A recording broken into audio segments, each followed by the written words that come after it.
Luzes misteriosas no céu foram testemunhadas por milhares de habitantes do Arizona e de Nevada nos Estados Unidos em 1997. Um dos maiores casos de OVNI do século passado, as luzes de Fênix permanecem até hoje sem uma resposta definitiva que explique, de maneira coerente, todos os acontecimentos daquela noite. E hoje, vamos tentar desvendar esse mistério e a gente vai comentar mais sobre ele logo depois dos recadinhos e a gente já volta.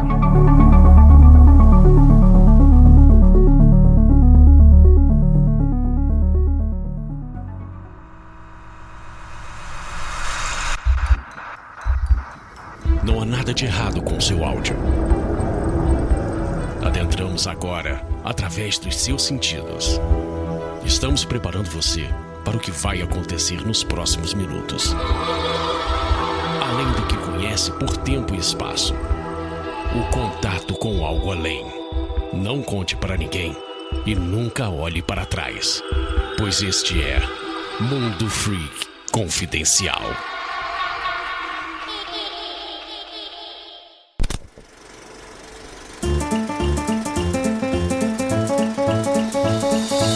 Chegamos aqui agora na área de recadinhos do seu Mundo Freak Confidencial. Lembrando a todos que o Mundo Freak Confidencial, ele é um podcast exclusivo do Spotify, apesar de não ser o nosso único produto aqui no nosso Mundo Freak, que é uma casa, um hub de entretenimento, de coisas esquisitas, como criptologia, populário, Aconteceu Comigo, Cadáver Ouve Podcast, diversos outros projetinhos muito bacanas e que temos aí, não é mesmo? Redes sociais. Você já sabe que estamos na maioria das redes sociais. Twitter, Instagram, TikTok. O que você está fazendo aqui que ainda não seguiu? Adoramos ter a sua companhia aqui no Player, mas seria muito legal se você também seguisse e interagisse com a gente nas redes, né? @MundoFreak, tanto para Instagram e TikTok, e Mundo_Freak no Twitter. A gente espera você lá. Olá, freaks! E para mais especificamente hoje, Jaca Lovers. Você mesmo! Exatamente, todo mundo que tá ouvindo o podcast e ainda não nos acompanha nas redes sociais, gente. Vocês têm que mostrar a força da comunidade, como a comunidade freak do Mundo Freak vai mostrar que tem presença nas redes sociais. Se vocês, nossos ouvintes, não nos acompanham e ajudam comentando, contribuindo, chegando junto com a gente, exatamente, sigam todos nós para ficar por dentro das novidades do trabalho de cada um de nós. E aí, o que eu venho convidar hoje pra vocês? O meu computador está passando por dificuldades, ele está, coitadinho, falecendo de idade. E eu resolvi, com o apoio da Ira, apoio da Ju, apoio de toda a galera, fazer um catarse pra gente juntar uma boa grana e comprar um computador novinho para que eu e minha esposa Tabata possamos trabalhar cada vez mais produzindo conteúdo pra vocês. Mesmo você que não acompanha as lives lá na Twitch, eu ainda gravo o podcast do computador. E sem o computador, sem um bom computador, eu vou ficar prejudicado durante as gravações. Então, o que eu estou oferecendo? Eu não queria fazer uma vaquinha só para receber doações. Eu resolvi fazer um catarse. E nesse catarse, estou oferecendo workshop de criação de personagens e ajudar você a criar sua própria história, se você quiser. Então, olha lá as recompensas, tem várias recompensas. Você que é empresário, você que quer a sua marca na Twitch, nas minhas redes sociais, dá uma olhada lá que também tem um valor especialíssimo pra você. Todo mundo aí, forte abraço, Jaca Lovers, espero vocês, até! E agora, anúncios de quarentena, pode tocar aí, doutor? Anúncios de quarentena. Vamos falar aqui do Doodreh, Doodreh, DOODREH.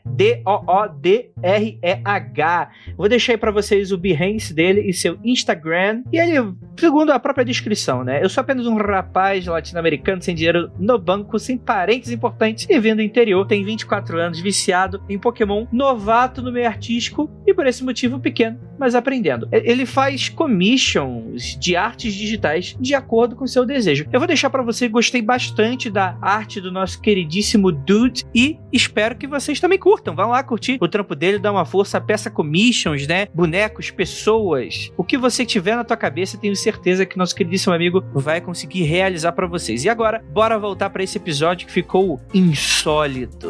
E você vai descobrir mais sobre a nossa opinião sobre as luzes de Fênix agora no Mundo Freak Confidencial.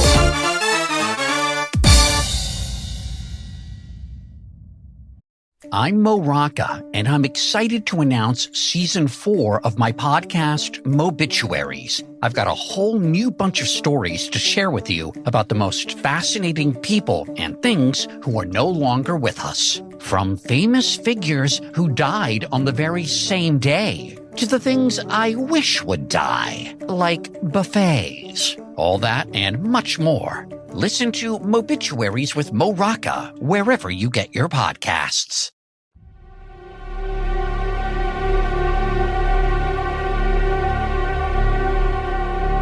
Longos dias e belas noites, queridos ouvintes. Está começando mais um Mundo Freak Confidencial. Dessa vez para falar novamente sobre ufologia, um tema que está bastante em alta devido aos últimos acontecimentos e que eu tô gostando muito de falar. Eu tenho que admitir para vocês, mordi minha língua em diversos momentos com relação a esse assunto, mas não quer dizer muita coisa, porque não temos muito mais informações sobre esse tipo de coisa. E para me ajudar temos aqui ele, nosso queridíssimo Luca Balaminuti. Hoje a gente vai descobrir que metade dos casos de UFO nos Estados Unidos, a culpa é dos Estados Unidos. E a outra metade também. Mas eu queria saber, Lucas, em qual evento a culpa não é dos Estados Unidos? Todos eles. Exatamente. Tem dedinho dos homens. E temos aqui a nossa queridíssima Jay. Oi, pessoal, tudo bem? Hoje a gente vai ver o precursor do Starlink. Olha! Que aconteceu em 1997. Quando eu vi o vídeo, eu falei assim, como assim já existia Starlink nessa época? O que tá acontecendo? Exatamente. Teve aí uma inspiração. Da mesma gente que o pessoal confunde Starlink com OVNI, quando o Starlink desenvolver a máquina do tempo e começar a mandar produtos da Amazon através do tempo, vão ter pessoas achando no passado que era OVNI, mas, quer dizer, é objeto voador não identificado, é um OVNI, mas que achando que era discos voadores. Então, ó, fica aí o alerta aí pra vocês. Temos aquele também, nosso queridíssimo Rafa Jacalda.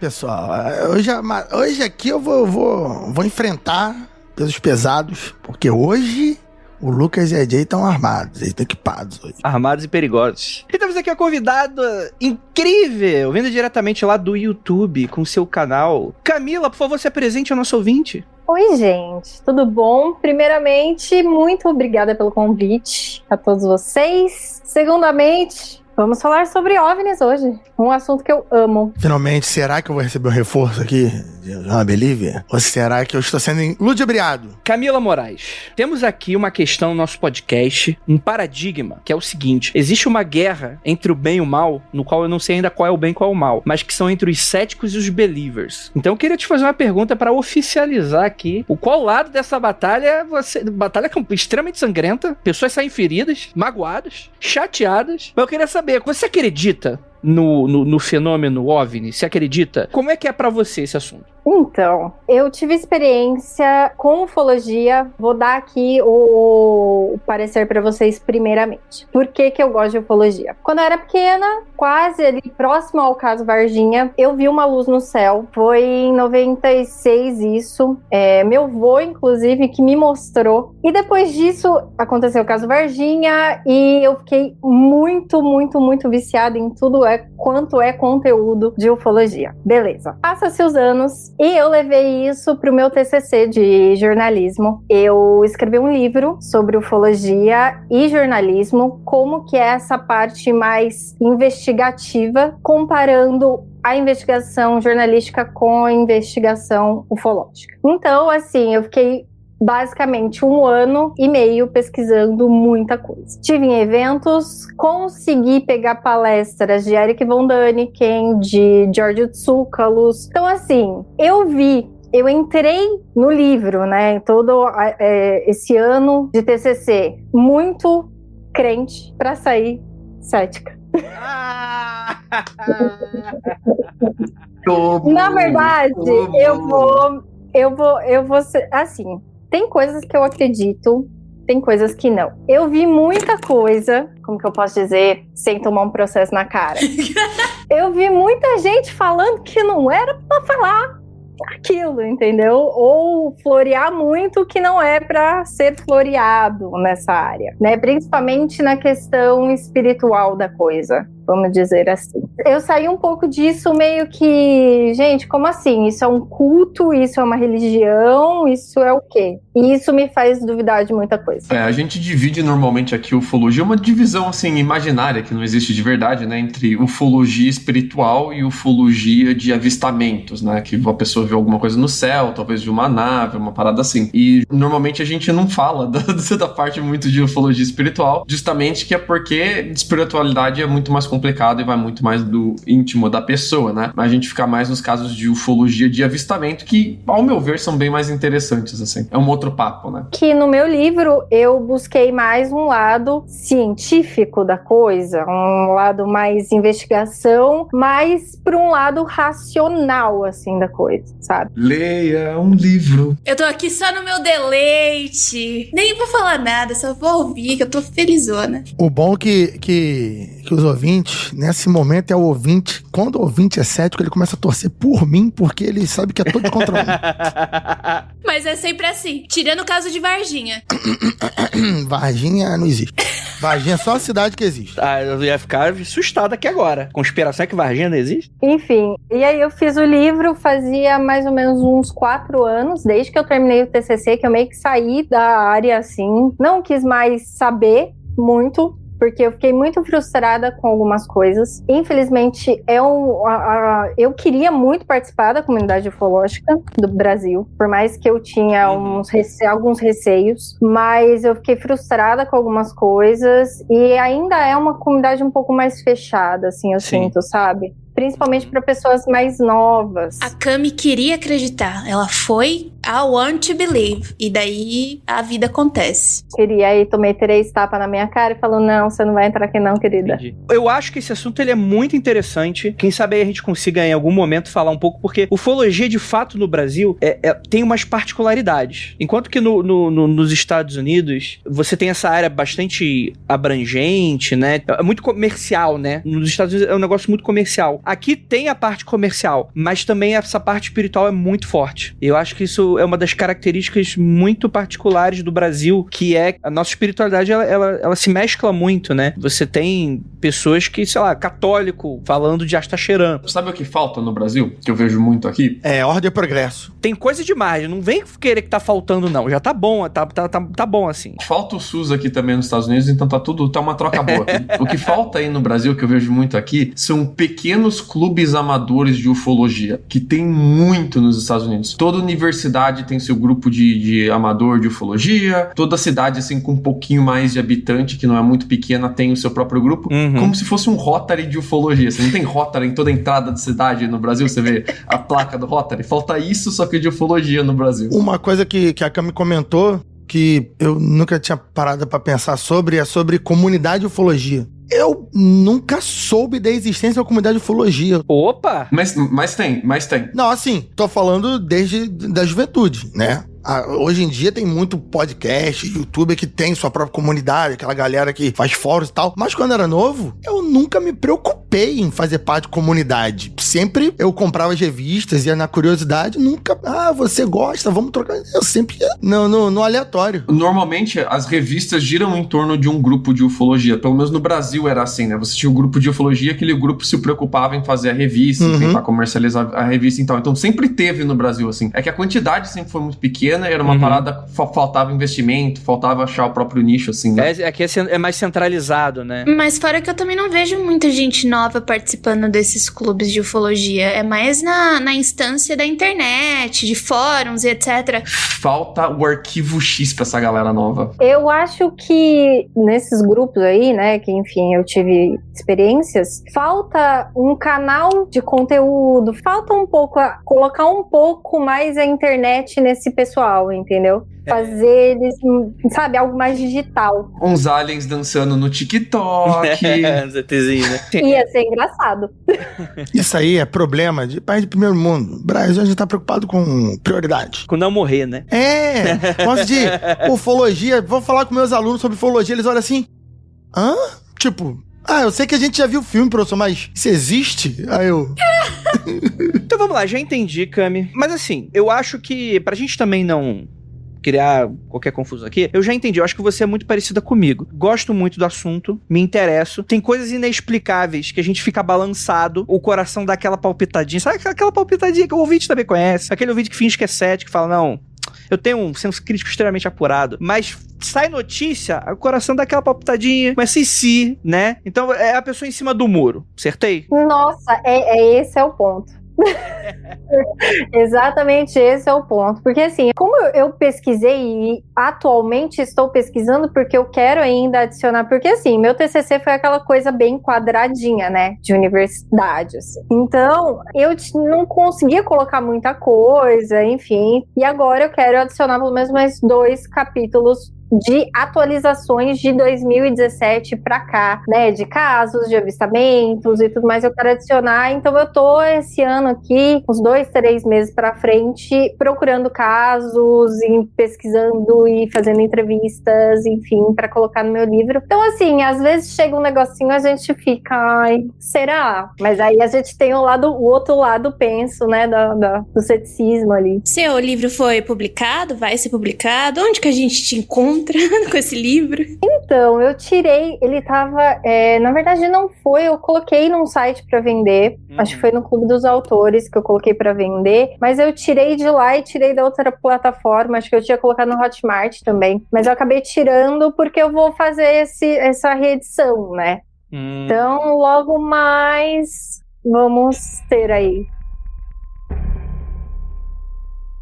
Vamos voltar aqui para as Luzes de Fênix. A gente tá falando de 13 de março de 1997. O que estava acontecendo ali? 1997, finalzinho da década, e pra viradinha aí. Um ano depois, Varginha, né? Então é interessante a gente se situar um pouco na época, porque o ouvinte, a gente precisa se colocar aqui no lugar, né? A gente tá falando de Nevada, que inclusive, pra quem curte os assuntos, sabe, né? Área 51 total, né, Lucas? Isso aí, a Área 51 fica em Nevada, um pouco ao norte de onde é Las Vegas. Então você já é abduzido, deixa ali o seu dinheirinho no cassino, tá tudo resolvido no mesmo lugar. Veja só que país eficiente.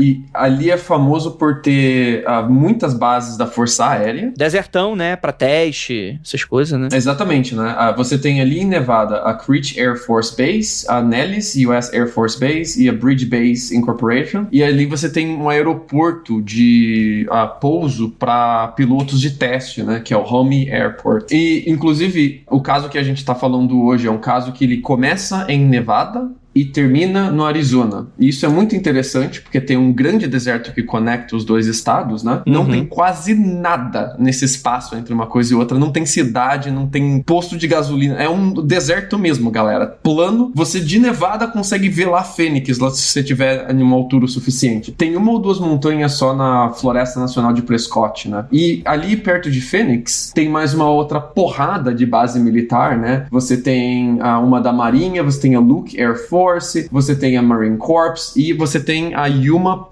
Proving Ground. A Yuma Proving Ground talvez seja a base mais famosa dos Estados Unidos, porque ali, como você mencionou, é onde eles faziam testes de explosão, teste com bomba, teste com bombardeiro, teste com avião novo que eles estavam fazendo, caças novos, teste com aviões stealth, inclusive.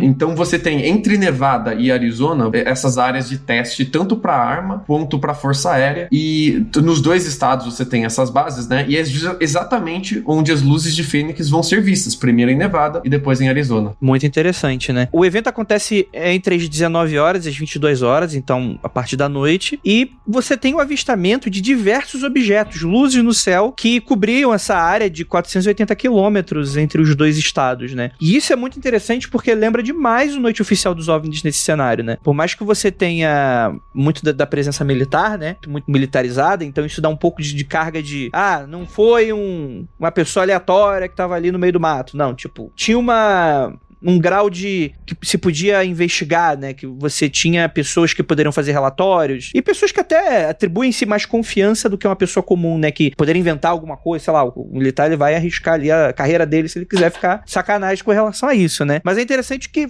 tem muita testemunha desse caso, né? Apesar de ser uma área pouco populosa, talvez aí seja também o interesse de você colocar bases para testes, né? Então você tem um grande desertão, não tem quase pessoa nenhuma, você monta a tua base e fica brincando ali com as tecnologias novas que você tá inventando, né? É algo bem interessante nesse cenário, assim. Cami, você já conhecia esse caso? Olha, já conhecia, mas eu não tinha ido tanto a fundo, enfim, eu dei uma pesquisada na época que eu estava fazendo o livro e tudo mais, mas eu já sabia por cima, assim, o que tinha acontecido. Acho interessantíssimo, né? Meu lado cético fala, não, isso aí é só um balãozinho mesmo, foi só um balãozinho. Meu outro lado fala, ok, tem muita testemunha, né?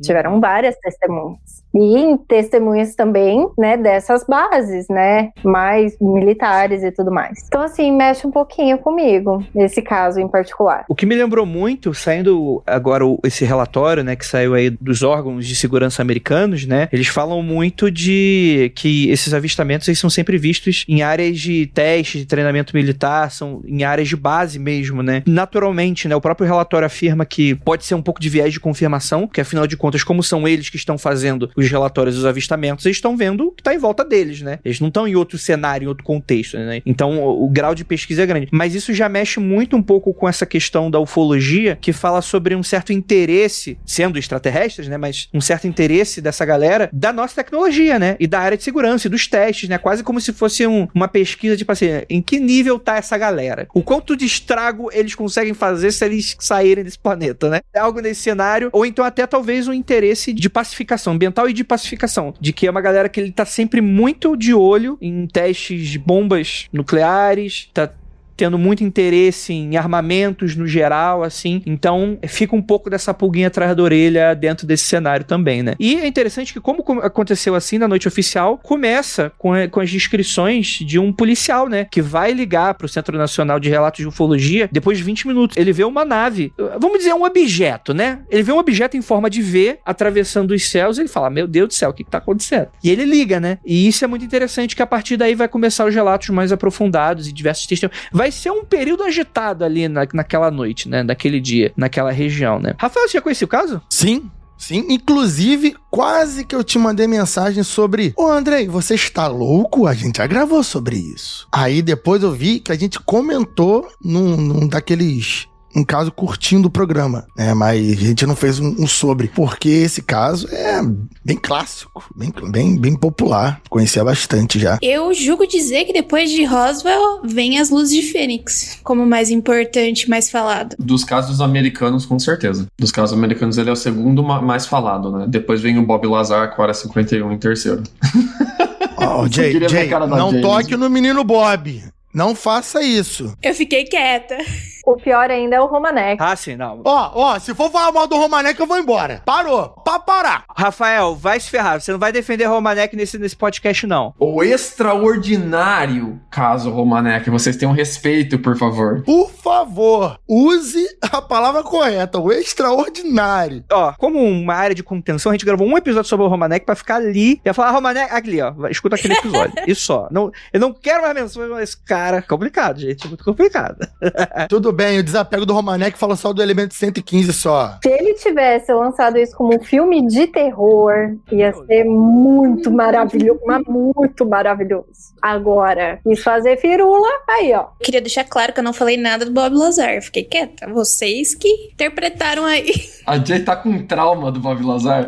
Nossa, demais, cara. O seu rosto fala mais do que as suas palavras. Voltando aqui ao caso das Luzes de Fênix, né? Acontece que não é a primeira vez que é visto um UFO lá nessa área. É uma área que tem bastante avistamento. Inclusive, o National UFO Reporting Center, que é o centro onde você liga e fala, olha, eu vi um OVNI.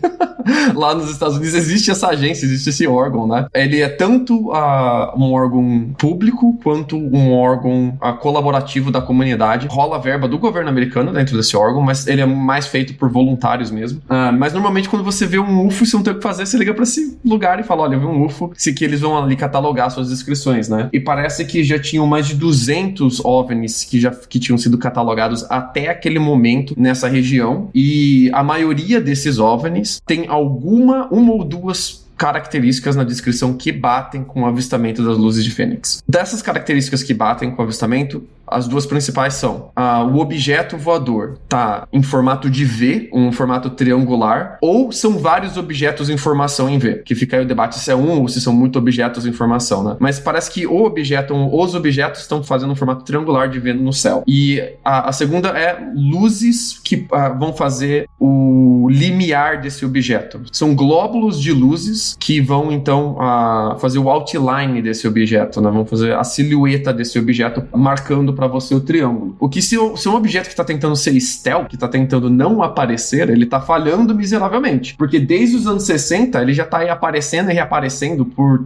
mais de 30 anos, né? Mais de 200 vezes e sempre mostrando as mesmas características, né? É que dessa vez não é um relato isolado de uma pessoa que ligou pro UFO Reporting Center e falou: olha, vi esse objeto. Dessa vez são cidades, milhares de pessoas que viram a mesma coisa no céu. Então fica muito difícil a gente dizer que é alguém alucinando, que é uma alucinação coletiva, que a parada não aconteceu. Aconteceu. A pergunta é o que aconteceu. Eu vou começar ao contrário, né? Porque eu vou piorando ao longo do programa. Piorando maravilhosamente bem, provavelmente pros lados do Believer. Mas o que eu fico bem chateado com esse caso, tudo bem, 97, tá. Caraca, tem basicamente uma filmagem interessante, assim. Uma, que é de longe, né? As luzes, grande e tal. E tem, 20, 30, 100 mil pessoas. Vai depender do relato que você vai pegar. Vai variar a quantidade de milhares, mas são milhares de pessoas que falam. Mas, meu Deus, Estados Unidos. Não é Belfor Roxo que ninguém tinha uma câmera. É Estados Unidos. Não, ninguém tem uma câmera. Eu fui lá ver e eu vi um cara fazendo a contabilidade de quantas famílias tinham câmera. Tipo, 1 a cada 5 famílias tinham câmeras. Exato, Eu acho pouco ainda. É isso que eu tô falando. Caramba, é Estados Unidos. Tem um vídeo de um negócio incrível que não foi um relato que demorou 2 segundos. Não, foi rápido, não dava pra pegar, não dava pra ligar, não dava pra olhar. Não, o negócio passou.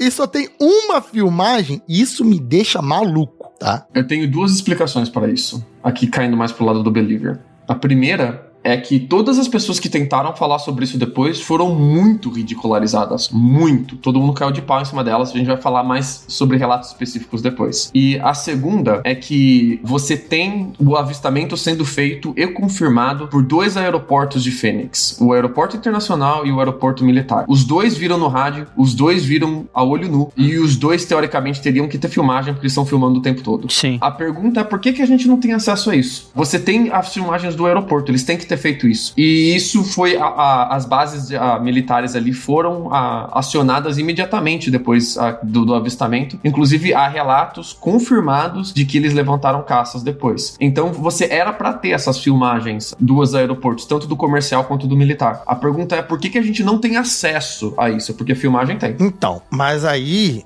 a filmagem, se as pessoas fizeram, a MIB tomou todas, foram na casa das pessoas e recolheu todo mundo. Por que a galera ridiculariza? Por causa do Rafael, tá vendo? Ficava soltando essas aí do MIB. Aí tem uma explicação tirada completamente da minha cabeça sobre isso, que depois que aconteceu, né, aconteceu muito próximo do caso Heaven's Gate. Putz, então, interessantíssimo. Aconteceu no mesmo mês. Aconteceu no mesmo mês do caso Heaven's Gate. Lance de ufologia, de disco voador, as pessoas se mataram, aquele rolê todo. Então, muito provavelmente, essas filmagens, essas pessoas falaram, cara, deixa esse assunto pra lá, encosta essa porra aí. Porque deve ter acontecido uma parada dessa, porque isso foi um acontecimento muito forte, porque no Heaven's Gate, o cometa Halley Bopp, era um lance desse de que ia vir um disco voador, ia buscar as pessoas, e 39 pessoas se mataram. Lance muito pesado, aconteceu no mesmo mês das luzes de Fênix. Então, eu acho que boa parte dessas filmagens que possam ter acontecido e tal, pessoas simplesmente quiseram esquecer que aconteceu muito perto desse evento. Sim. Ou a mídia não quis também dar muita trela também, né? A mídia só deu depois, né? É tipo, eu acho que foi ridicularização primeiro, daí depois quando um veículo grande da mídia quis dar atenção, daí de fato as coisas começaram a pipocar. Eu acho que no começo foi mais a galera, eu não tenho muita certeza, pode ser a galera com um receio. Eu acho que é um dos casos que mais teve ridicularização das pessoas falando sobre o evento, né? Eu não vejo em outros casos ser tão escrachado dessa forma. Até medo de ser associado ao Heaven's Gate, né? Por que eu vou falar de ufologia agora que tem um culto de ufologia com suicídio em massa? Eu vou ficar quietinho, não vou me associar a isso, né? Esse é meu ponto, porque as pessoas não querem se associar com esse assunto de forma alguma. Sim. Então vamos rir, vamos brincar, vamos ridicularizar, vamos deixar isso rolar, porque isso não é um assunto que a mídia quer, que as pessoas querem, que a família americana precisa. Que é desejável, né? Voltando um pouco, eu tenho duas visões em relação ao que foi, né? Eu acho assim, que primeiro, se os Estados Unidos está testando alguma coisa, não é de hoje que eles estão testando, que tanto eles estão testando. Uhum. Porque até agora não teve nenhuma revelação. Nossa, estamos testando um jato maravilhoso e tudo mais, né? O que eles estão tanto testando que há muito tempo que tem avistamento, gente. Até antes da era moderna dos discos voadores. Antes de 47 já tinha avistamento. Cami, só pra adicionar o que você está falando, tem alguns documentários que vão falar sobre isso. Aí pode ser puxar bastante sobre, mas, já que você comentou que antes mesmo da Segunda Guerra já tinha avistamento, tem desenhos dos indígenas, dos nativos do local, que tem desenhos em bumerangue, como se fossem luzes no céu, fazendo referência disso. Então, né, não é só a partir de 97 que isso foi visto, é interessante também. E aí eu fico pensando da parte alienígena da coisa, sabe? O que tanto esse povo tá vindo fazendo aqui. Se eles quisessem, eu acho que alguma coisa com a terra, sei lá, recursos naturais, qualquer outra coisa, vocês não acham que já teria acontecido alguma coisa? Ou não? Vocês acham que eles estão esperando acontecer alguma coisa pra eles virem e tentarem explorar? Tem planeta com muito mais recurso natural do que a Terra. Não, aí eu vou discordar de vocês que o recurso natural, o único que provavelmente interessa pros aliens, somos nós, seres humanos. É mão de obra. E a Terra é o único planeta que a gente sabe que tem pudim,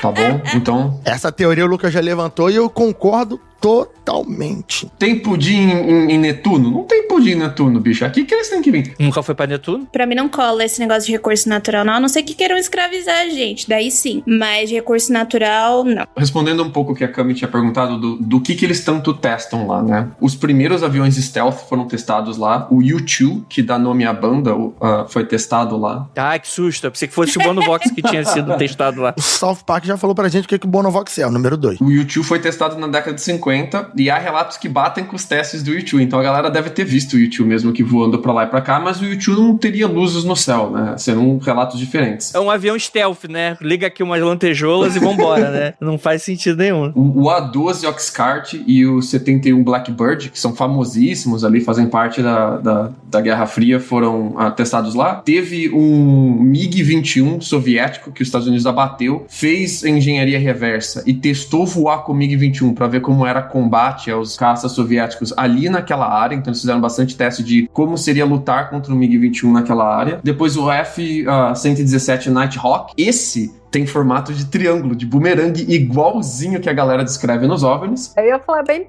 e aí, o triângulo, né? Será que tem alguma nave aí de triângulo? Tá, já me respondeu isso. E o 117, ele foi mais ou menos depois lançado no início, mais ou menos nos anos 2000, 2001, 2002, ele foi relançado e tal. Mas o Nighthawk, ele já veio, os projetos dele já vem desde os anos 70, já tinha desenho do Nighthawk. E depois tem o Boeing 118 Bird of Prey, que é um menorzinho assim, que ele parece mesmo uma ave de rapina, assim, bonitinho e tal. E todos esses aviões foram testados naquela área. E bombardeiros também, bombas, míssil. Então tem muita coisa que eles testam lá. A parada é o que teria batido com essa descrição de algo muito grande mesmo. É Boeing 747, né? Que falam, né? O tamanho. Aí também depende. E tem outros relatos, né? De naves ovais e tudo mais. Eu fico muito assim, tipo, gente, mas que tanto estão testando nesse formato, sabe? Aerodinâmica, gente. A aerodinâmica do frisbee. Por que o bumerangue tem o formato que ele tem, Lucas? Tem que ver isso também. Porque ele faz... Ele levanta voo, dá uma primeira rajada assim de pressão do motor e desliga, porque ele vai e volta. Vai que economiza, eles estão tentando fazer alguma coisa de economizar Economizar combustível. O caça-bumerangue que vai e volta. Pô, assim não economiza na volta, moço. O piloto vai girando, né? Gasta só metade do combustível.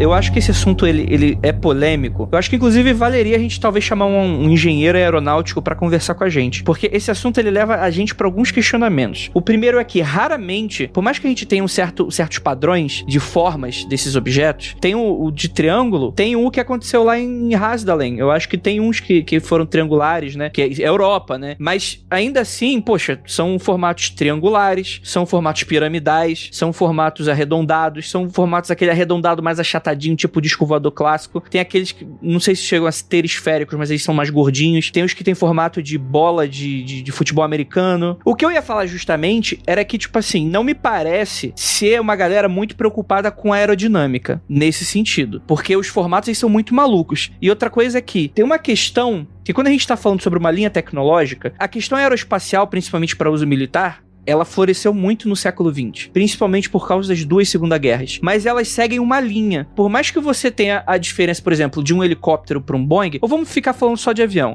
seja um Boeing mesmo, um avião comercial, ou seja esse mais triangularzinhos, que é do stealth, que é igual o do filme, né? Pra quem não lembra, teve um filme que saiu de stealth, né? De inteligência artificial. É aquele formato ali. Chega até a ter alguns drones que eles são um pouco mais diferentões, assim, porque não precisa ter piloto e tal. Mas ainda assim, você vê que a tecnologia humana, ela segue uma linha específica, que é geralmente o formato de 2 asas, emulando meio que pássaro no céu, né? Vamos dizer que talvez, por um alienígena, o domínio seja tão maior e eles estejam tão à frente que eles não precisam ser tão limitados a ponto de emular um pássaro, né? Mas, de fato, quando a gente para pra analisar nesses argumentos de mas o que será que é um super experimento do exército americano que até hoje nunca é revelado? Cara, é um experimento que tem mais de 50 anos, a gente não viu ainda o que é, nunca foi posto em combate, ninguém viu nada sobre isso, né? É muito diferente da tecnologia atual que a gente tem, que não depende de asas pra voar, que não depende da aerodinâmica que a gente conhece hoje pra voar. Eu acho que é o mais que isso pega nesses cenários. Eu estou inquieto, porque é o seguinte, o bumerangue, o formato desses discos, desses UFOs, eles são no formato humano. Sabe por quê? O mesmo formato que você disse que não parece nada humano, é humano. Todos os aviões que você falou, que é mais redondo, mais achatado, menos, todo avião stealth, ele tem o mesmo formato de asa. O que muda é o que vem depois de o ar cortado. Isso é, a frente dele que faz a aerodinâmica. O que tem depois dele vai dizer se ele vai ser stealth, se ele vai carregar mais coisa, se ele vai ter mais combustível, menos combustível. Entendi seu ponto. O formato dele é econômico depois do primeiro corte inicial, onde o vento vai fazer os primeiros encostar primeiro na fuselagem. O que tem pra trás é outra consequência. Então, por exemplo, um formato mais de bumerangue, ele pode ser na frente mais grosso e ele ia afinando, então isso aí vai mudar o que ele pode carregar, qual carga de bateria, combustível, o peso que ele carrega. E sobre as luzes de frente, tem essa coisa que você fala, que é maravilhosa, que é bem isso. Isso aconteceu em 97, esse caso especificamente. A gente não viu em 2021 nenhuma aeronave com essa proposta. E qual era a proposta que muito documentário fala? Que era uma nave muito maior do que um avião, tão grande que quem estava abaixo não via as estrelas, né? Via cintilações do fundo dessa nave. E ela era bem maior do que um avião, tá? Bem maior. E ela seria, em alguns documentários que eu vi, alguns textos, que ela seria para carregar pelotões inteiros de soldados americanos. Até aí, isso falado em 2000 e pouco, pô, caraca, deve ser um avião secreto. Mas tudo bem, o exército pode segurar esse tipo de tecnologia durante muitas e muitas décadas, mas até hoje a gente não viu nada do tipo. Vai carregar muita gente? Vai de navio. Não tem nenhum avião com essa proposta de carregar tropas gigantescas com blindados e tudo mais nesse formato. Então, as duas coisas. A nave era até maior em alguns relatos, era bem maior do que um avião, e não tem nada do exército americano até hoje sobre isso. Pode ser que se revele depois, mas até hoje, né, a disputa que a gente vê muito com a Rússia, com a China, todo mundo mostrando qual é o maior, qual é o mais perigoso, qual é o mais avante e tudo mais. Estados Unidos, quando mostra coisas bem no padrão, tipo a evolução do caça. Eles estão muito à frente da China e da Rússia. Mas ele não mostrou nenhum caça diferenciado no seu formato em si. É sempre com equipamentos e capacidades diferentes, mas parece ainda um caça. Mas e se a oportunidade ainda não chegou como a Terceira Guerra Mundial? Vai saber. Sim. Entendeu? Então, não necessariamente o gasto, o custo, o treinamento é em vão. Isso que você tá falando, Jay, eu acho que não faz sentido, porque você tem conflitos, né? Acho que uma guerra total, assim, nesse ponto, vamos esconder um avião até a próxima guerra total. Isso parece meio absurdo. Então, é isso que o Andrei falou, eu concordo com ele que não faz sentido. Por quê? Um caça de combate, assim como qualquer arma de combate, ela precisa de uma coisa muito básica pros militares confiarem nela: ser usada. Ela precisa ser usada em ambiente real. A não ser que seja tipo, uma arma experimental, vamos fazer porque não tem tempo. Mas, no geral, os aviões, mesmo os mais secretos, depois que ele tá bem desenvolvido, bem seguro, eles têm que botar pra rolo, sabe? Eles têm que botar pra ação pra ver se realmente os radares inimigos não vão pegar, pra ver se realmente ele consegue voar essa distância toda, segundo a autonomia, né? Então, ele, depois de um tempo, ele precisa. E não é sempre uma super grande nova proposta. Tipo assim, é um item a mais naquele avião que eles vão testar. Eu acho muito pouco provável que eles tenham um projeto inteiro dessa magnitude e a gente nunca viu em décadas, né? Eu acho que tá todo mundo viajando foda. Vocês estão num papo muito doido. A gente tem que se ater um pouco mais ao caso. O caso se divide em 2 momentos, né? Você tem o aparecimento primeiro em Henderson, em Nevada. Henderson, galera, é subúrbio de Las Vegas. É ali no ladinho de Las Vegas. Você tem esse avistamento em Henderson. Aí você tem esse avistamento na estrada entre Nevada e Arizona, a que leva de Las Vegas pra Phoenix. E depois você tem o avistamento em Phoenix. E os avistamentos são parecidos, porém diferentes. O que a galera vai ver em Phoenix vão ser 9 globos de luz no céu em formação de V, como se fosse uma esquadra mesmo de V, né? Organizadinhos, bonitinhos. E parece, ou é, um grandíssimo objeto voador, uma parada enorme, enorme mesmo, muito maior que um Boeing, ou são 9 objetos grandes do tamanho de um Boeing em uma formação de esquadra, né? Então a gente tá lidando com essas duas coisas. A parada é que já tinha sido reportado desde lá de Henderson, antes das 10 da noite, esses avistamentos, já tinha geral, já tava ligando pra rádio, já tava ligando pro centro militar, pra base militar. Olha, estamos vendo uma porrada de coisa no céu, é treinamento? Depois você tem um avistamento em Phoenix, horas depois. Então, se isso era algum tipo de treinamento, já dava pros militares terem batido a rádio e falou, galera, relaxa, treinamento. Vocês estão do lado de base militar. É nós aqui fazendo voo no céu. É isso aí. Essa resposta não foi dada. E esse é um treinamento que me parece muito burro, porque você tá causando um caos no meio da cidade, você tá causando pânico na população. É 97, a gente não tá falando mais da galera lá, dos primeiros casos de ufologia, que não tinha protocolo, que não sabia ligar. Não, galera, 97, você já tem filme de Alien, série de Alien, protocolo, você já tá no imaginário popular. O governo americano já passou por projeto Blue Book, já passou por várias investigações de ufologia, já sabe lidar sobre isso. Então, me parece muito burro dos militares fazerem esse tipo de treinamento, se for isso. Vocês vão treinar a parada em cima de Phoenix, que é uma cidade enorme. Mas militar não é essa goiabada toda também, né? A gente tem que ter perspectivas aí, né? A gente não tá falando de cloroquina. Os caras, 3 trilhões de orçamento, bicho. Tu não dá na mão de idiota, não. Desculpa.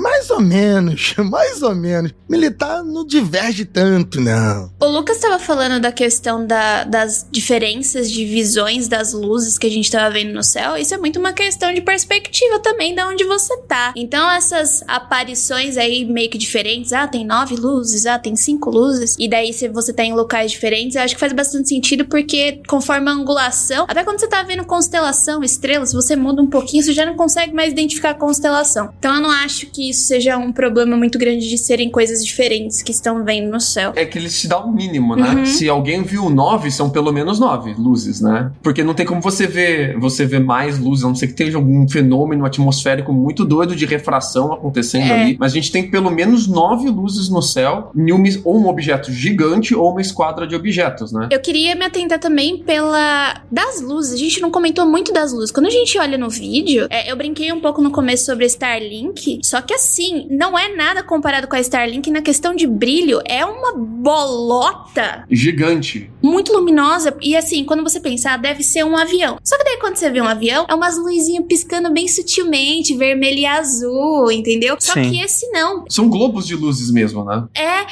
Um orbe. Eu falei assim, isso é um orbe elevado à 13ª escala, porque não é possível, é muito grande. Uma das coisas que eu acho bem interessante sobre isso que a Jay acabou de levantar é que, cara, aí na sua casa, pega a sua câmera, pega o seu celular maneiro de hoje em dia, filma uma luz de um poste, filma a luz da lua, filma alguma coisa do tipo, filma um avião. Fica feio. Você vai ter no vídeo um tipo de luminosidade. Geralmente essa luz vai ser bem menor do que os seus olhos captam. Se no vídeo tá iluminado pra caramba, eu acho que ao vivo deveria ter sido muito mais iluminado. A não ser que o cara tivesse uma câmera muito especial, muita tecnologia ali pra época, porque eu acho que aquelas luzes devem ter brilhado muito. Mais do que o vídeo passa. 1997 é aquela camerinha que você ainda tem que olhar com um olho só pra ficar filmando. Não tem a resolução suficiente. E o zoom digital da TechPix? Não pegava, não? Eu duvido que não pegava. Não pega até hoje a lua. Você mira pra lua, não dá pra ver direito. Mas isso, inclusive, é um dos argumentos grandes, né, dos céticos, quando eles vão tentar, tipo, como colocado aqui, se a gente tem, a cada 5 famílias, uma tinha uma câmera, como é que não tem mais coisa nesse cenário, né? Cara, o que ia sair dali? Sendo bem 97. Não tem nem popularização de câmera digital, não tem celular, mas mesmo assim, hoje em dia também já não é essas coisas. Como é que funciona? Pois é, e sobre essa filmagem, eu tomei um susto da primeira vez que eu vi, porque eu conheço esse caso, mas pela forma como foi divulgado da galera zoando os outros com o ET lá, que a gente vai chegar lá mais daqui a pouco. Eu fui ver o vídeo, eu tomei um susto porque tem uma cidade no fundo, e se você não presta atenção nas luzinhas direito, parece que as luzinhas estão na frente e essas luzinhas menores que é a cidade é uma grande nave. Eu fiquei olhando assim, peraí. E de novo falando da questão de perspectiva. Independence Day, né? Eu falei assim, caraca, que bagulho gigante, que da hora. Daí depois, tipo, ele tira um pouco o zoom, daí dá pra ver que é uma cidade no fundo. Ah, nossa, fiquei triste agora, eu tava super animada quando eu vi da primeira vez. Então, de novo, a questão da perspectiva, se você não prestar bem atenção sim.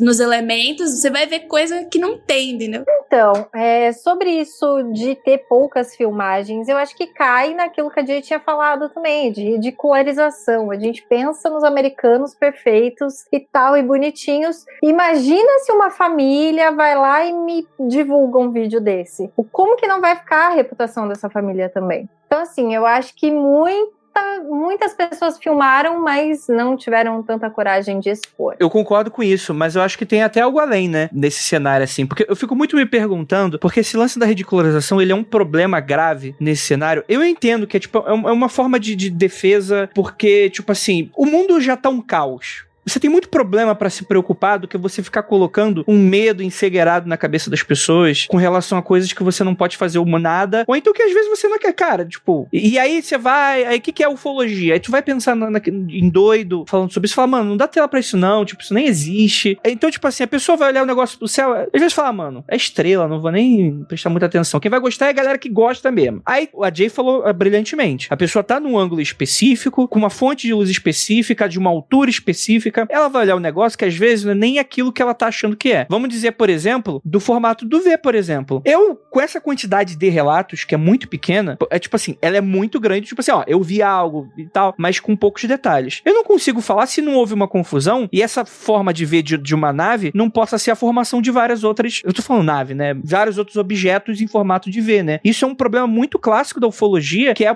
aquele, por exemplo, do Kenneth Arnold, né? Que ele falava que a nave, ela voava de uma maneira como se ela estivesse quicando no ar, como se fosse um disco batendo na água, e a imprensa fez uma confusão e falou que era um disco voador. E isso vem o termo disco. Então, assim, essa confusão de relatos e testemunhos, ela é muito clássico da galera da ufologia. E esse lance de você não investigar profundamente, porque num cenário desse, que todo mundo viu alguma coisa, você precisa coletar o máximo de dados possível para você formular a teoria. Porque, naturalmente, vai ter um cara que vai ver um V, aí vai ter 500 outras pessoas que vai falar que eram vários objetos em formato de V. Aí a pessoa vai atribuir inteligentemente e falar, não, a pessoa fez uma confusão, era, na verdade, vários objetos formando nesse cenário. Aí a outra pessoa fala, não, mas era ponto de luz. Putz, não, mas nesse ângulo aqui, isso aqui é Vênus. E a luz que a pessoa viu no céu não estava se mexendo. Então, tipo assim, é preciso ter um pouco mais de cuidado nesses cenários, que é um pouco do que a galera da ufologia... Tem uma galera da ufologia séria que faz, né? Que é coletar os relatos bonitinho, todas as perguntas e tal. Você criar esse caos e depois falar, não é nada, é o pior cenário possível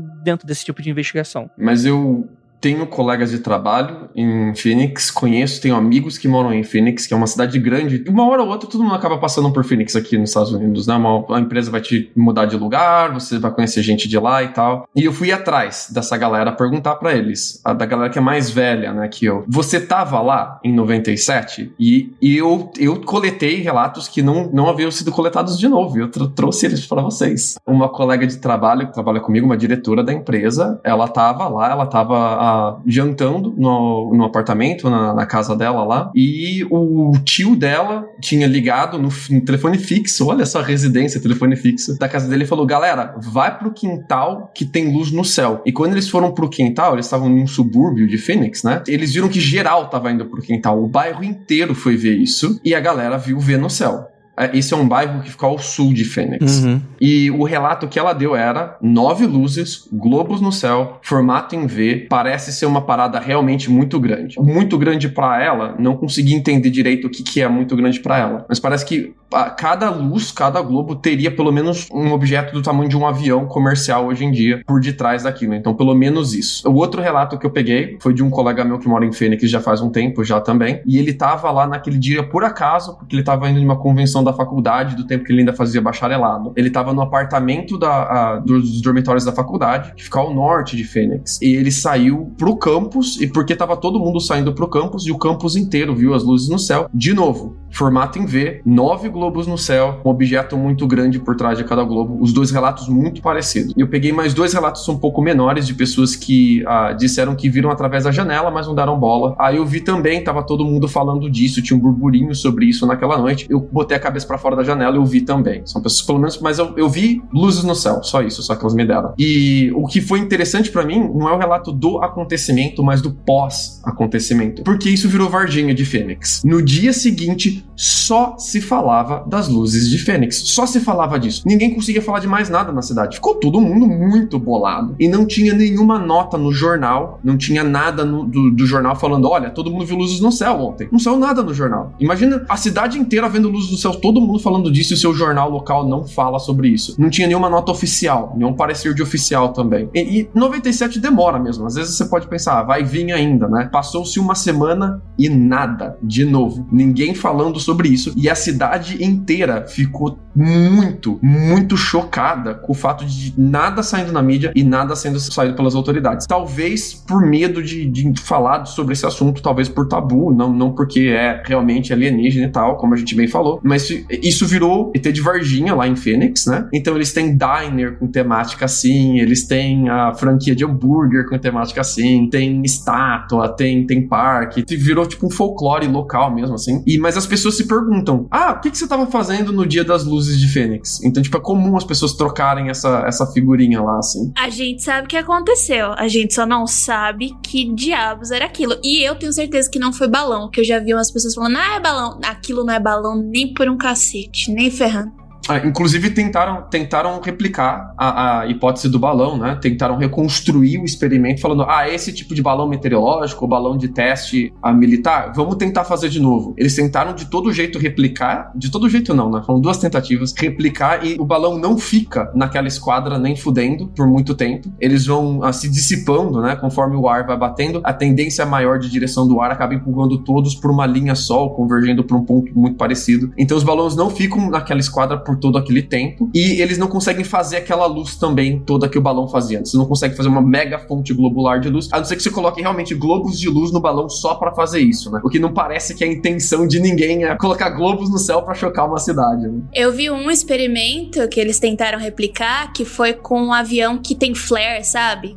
Luzes de emergência, né? Isso. E daí o que aconteceu? Se a gente vê o vídeo gravado, não tá caindo, aquelas luzes não estão caindo. É como se tivesse num plano e elas estivessem indo pra frente. Então, quando eles fizeram os experimentos com flare, o bagulho caía. Tipo, eles ficavam naquela situação por um tempinho, mas eles caíam. Quando você vai ver o vídeo de, sei lá, quase 20 minutos, o bagulho vai embora na mesma situação de triângulo. Vamos dar o nome aqui o correto, porque talvez tenha sido outro documentário que vocês viram, mas eu lembro de muitos anos atrás ter visto isso no History Channel, aquele programa Caçadores de UFO, algo do tipo assim. Eles fizeram esses experimentos aí. Você não gosta de falar porque tem vergonha vergonha, por causa da chacota, mas foram eles que fizeram esse teste aí, eu sei. Eles fizeram com sinalizadores também. Eu vi um também que é como se fosse um tipo de paraquedas, que eles soltam e pra ver se reflete luz o suficiente pra refletir do jeito que tava lá os globinhos. Não refletiu. Então. Ai, gente, eu tenho um vício nesses programas do History, tá?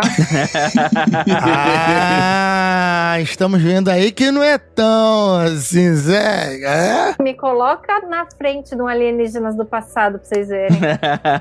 Eu tenho um tio que ficava me zoando por causa do Mundo Freak. Ele fala que ele não escuta o Mundo Freak, mas eu sei que ele tá escutando agora, tio. E eu sei que você fica deitado no domingo aí vendo Aliens do passado no History o dia inteiro. Eu tô ligado que você fica. Você finge que não fica, mas eu sei que você fica. Beijo, tio do Lucas. Tá certo, tem que ver mesmo. Inclusive, eu fui num evento, né, com o George Tsoukalos, né, que é o doidão lá dos Aliens. E, ele é muito diferente do que apresenta na série. É muito comercial na série. Porque ele fala, olha, eu não tenho um pedaço de nave pra falar pra vocês, olha, é alienígena. O que eu trago são fatos, evidências da história que, isso aqui. Tem sei lá, Machu Picchu, esses lugares, tem isso aqui, essa gravura em certo lugar. Eu consigo te trazer isso, mas eu não consigo falar pra você que existe. Ele mete um Von Däniken do History, porque ele fala isso, o Von Däniken, um deles ele fala, o Von Däniken não afirma nada, ele só pergunta coisas, e eu venho perguntar também, questionar sobre, eu não afirmo nada, né? Então, ele mete... O Von Däniken também o cara é profissa. Fui numa palestra dele, eu fiquei, então tá bom, né? Ele traz um monte de gravuras, pinturas, ele vai explicando tudo. Ele é bem assim. Temos alguns relatos de pessoas notáveis da região, né? Ou que estavam passando na época, né? A gente tem um Bill Greiner, que ele estava dirigindo seu caminhão pela montanha, próximo à base da Força Aérea de Luke, quando testemunhou as luzes desse segundo incidente que o Lucas estava mencionando daquela noite, né? Ele observou 2 orbes que pairavam no céu e uma delas bastante próximo do espaço aéreo da nave, o que já me fico na dúvida, assim, né? Imagina um militar vendo um negócio desse, né, bicho? Porque os Estados Unidos, ele tem essa coisa de trauma à la Pearl Harbor, né? Então, é o tipo de coisa que às vezes pode até, eita, que é isso aqui em cima de mim, né? Depois que o caminhoneiro chega 2 horas depois, ele diz ter visto 3 caças. E é interessante porque ele diferencia bem. Não foi luz no céu que depois foram vistos, não. Ele reconheceu caças. O que é, dá pra gente uma certa dimensão de que, assim, eu não era um cara olhando coisas aleatórias e não sei o que é isso, né? Então ele tinha um certo discernimento do que era cada coisa, né? Ele vê esses caças decolando, ele faz esse testemunho e, inclusive, ele disse que um dos objetos que ele tinha visto tem uma certa interação com caças nesse cenário, né? Que o caça vai indo atrás dele e o objeto vai embora, né? Então ele consegue ver um pouco dessa questão toda, o que me faz pensar que pena que a gente não teve um cenário igual a Noite Oficial dos OVNIs, que teve um relatório aberto ao público depois, com o ministro aéreo falando sobre e tal. Devem ter histórias fantásticas disso com relação a esses caças, né? Aos pilotos. Ele fala o seguinte, abre aspas, fazer uma voz de Discovery Channel, já que vocês estão na vibe. Eu nunca mais serei o mesmo. Antes disso, se alguém tivesse me dito que viu um OVNI, eu teria dito, claro, e eu acredito na fada do dente. Agora, tenho uma visão totalmente nova, e eu posso ser apenas um motorista de caminhão burro, mas vi algo que não pertence a esse lugar. É o que ele relata. Essa última frase dele me quebra totalmente. Totalmente. Eu posso até ser um caminhoneiro burro, mas eu sei o que eu vi, eu fico, putz. Chamaram ele de ignorante durante a entrevista dele. O entrevistador dele falou, mas você é só um caminhoneiro, você não tem estudo, você... Tipo, ele não chegou a falar a palavra ignorante mesmo assim, mas ele deixou entender que o caminhoneiro não entenderia sobre isso, né? Em outras palavras, o caminhoneiro não é tão estúpido quanto ele achou e entendeu bastante o que ele falou, né?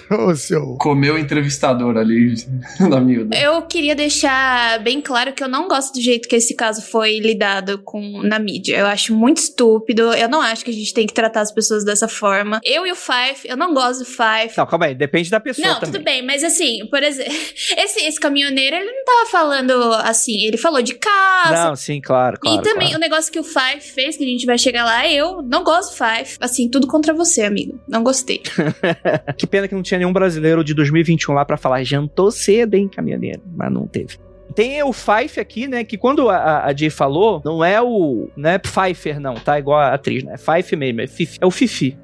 É o John Fifi. É o Symington. Acho que é Symington, não é, ô Lucas? Eu acho que eu ouvi foi Symington. Sobrenome, minha filha, o meu sobrenome tem um T só no final, é Balaminuti, tal como é italiano. Então é qualquer coisa, bicho. Beleza, né? Ele era o governador do Arizona na época, né? E alguns meses depois do evento de Phoenix, quer dizer, rolou toda aquela coisa da mídia, blá, blá. Ele organiza uma conferência da imprensa e fala que encontrou o culpado. Tá lá imagina, ouvinte, tá lá na coletiva, encontrei o culpado, governador do Arizona, do estado, João Dória tá lá, encontrei o culpado. Aí chega um maluco fantasiado de ET e fala que é o culpado. Aí ele ainda fala, e isso é pra mostrar que vocês que estamos totalmente sérios. Vocês estão dando risada, mas ele ganhou a eleição depois dessa entrevista. Ele foi reeleito.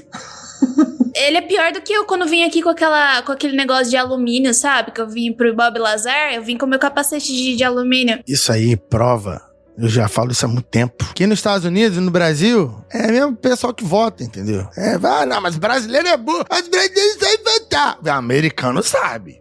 Os Estados Unidos, ele vota bem pra caramba, né? Não varia muito, não. Então, mas qual é a do Fife? Por que a galera dá tanta bola pra ele? Porque ele trabalhava na Luke Air Force Base, que é a do Arizona, e ele era piloto também. Então ele não chegou a ser um mega piloto, daqueles chamados de pilotos de teste, que é os caras mais pica que a galera chama pra testar caça-novo e tal, mas ele é veterano de guerra e ele é piloto também e ele trabalhou na base ali do lado. Ele é uma mega figura local, assim, todo mundo conhece ele no Arizona. Então, tipo, ele abraçar esse folclore, mesmo sendo de maneira totalmente tosca, ridícula, chamando o bonecão ali do Romanek no meio da coletiva de imprensa, a galera gostou de sentir esse folclore sendo representado, de ser um cara daquele lugar, um cara que representa aquele folclore, especialmente de ser um assunto que pareceu ser tabu por muito tempo. Então ninguém tá falando disso, a cidade inteira bolada. De repente me aparece esse republicano maluco falando do que todo mundo quer ouvir. Aí esse cara conseguiu ser reeleito. Mas ele volta atrás do que ele fez. Esse é o problema, aparece sempre um republicano maluco querendo falar o que você quer que fale, né? Esse é sempre o problema. Ele volta atrás depois ele fala, não,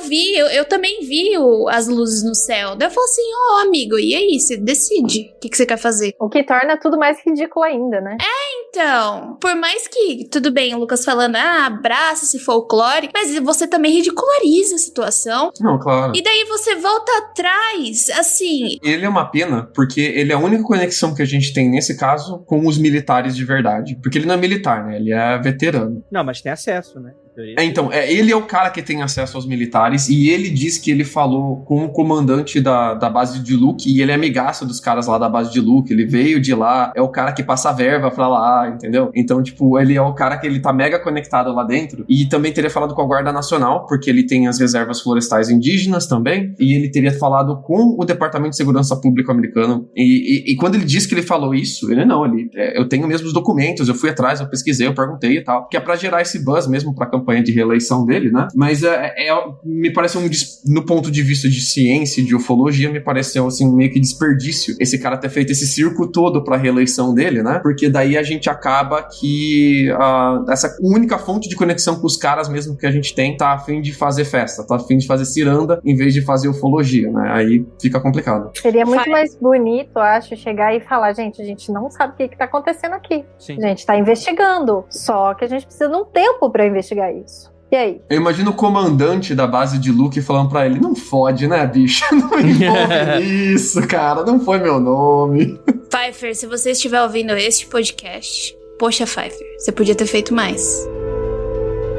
Outra pessoa é a tal da Laine Kitten, né? Que ela é uma doutora do Instituto do Coração do Arizona, que ela foi a público anos depois do evento, que não é boba nem nada também, né? Pra dizer que não tinha sido testemunha na noite de 13 de março, mas que também havia visto o mesmo OVNI 2 anos antes na janela de sua casa, né? Ela afirma ter visto luzes semelhantes e fala o seguinte: eu filmei uma formação de luzes equidistante com 1 milha de comprimento, formando um V, ela disse. Essas mesmas luzes também foram reportadas pelo controlador de tráfego aéreo no aeroporto Internacional de Phoenix. E na entrevista, ela conta que os incidentes a fizeram deixar de ser cética quanto a esse cenário, né? Isso que tu adicionou aí. 1 milha de comprimento dá o quê, Lucas? 1,6 km, mais ou menos? É isso aí. Então, é por isso que eu tinha falado lá anteriormente que vários dos relatos é muito maior do que um Boeing, muito maior do que um avião. É um negócio que vai cobrir o céu. O interessante é que esses relatos, eles têm uma Eles acontecem em Periodicidade. Isso, essa palavra aí. Eles acontecem de vez em quando. E eles têm essa Ah, meu Deus do céu. Que ele acontece? Ele tem a coincidência de aproximadamente 10 anos. Não, essa palavra não existe. Periodicidade. Vamos lá, tô brincando. Tadinho!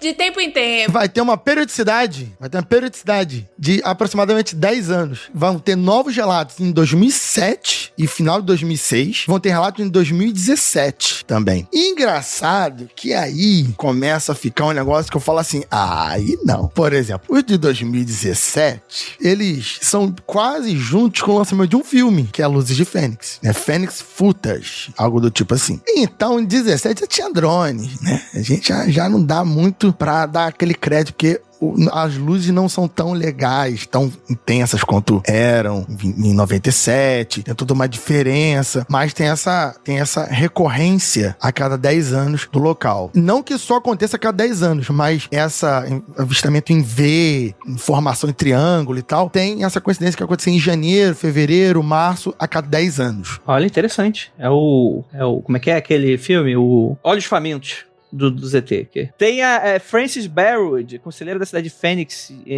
que foi a primeira a tentar mobilizar uma investigação séria. Ela chegou e falou, galera, uma coisa aconteceu aqui, né? Sabe aquela galera, aquela pessoa coerente no meio da bagunça, que ninguém leva? Então, essa pessoa, né? A Frances. Na reunião do Conselho Municipal, algumas semanas depois da Luz de Fênix, ela perguntou se alguém sabia o que era o objeto, se poderiam investigar. E o pessoal não levou ela muito a sério, né? Falou, tá, meio que o pessoal tava meio assim, né, com essa história, mas meio que essa iniciativa dela fez com que testemunhas começassem a entrar em contato, né, telefonar pro escritório dela, né, pra contar o que tinha visto, né, porém também atraiu comentários irônicos, né, piadinhas, esse tipo de coisa. Ela não desistiu das investigações, mesmo quando o governo, além de não ajudar, também zombava do caso, mas ela conseguiu umas 700 testemunhas de moradores só com essa iniciativa dela, o que é maneiríssimo, né, mano? A gente precisa de mais pessoas assim. E mesmo após 20 anos desde aquela noite, a ex-conselheira continua em busca de resposta, até hoje não encontrou, mas ela fala o seguinte: se outros planetas são habitados e mais avançados do que nós, por que não perderam tempo lutando? Eu gostaria de saber. Ela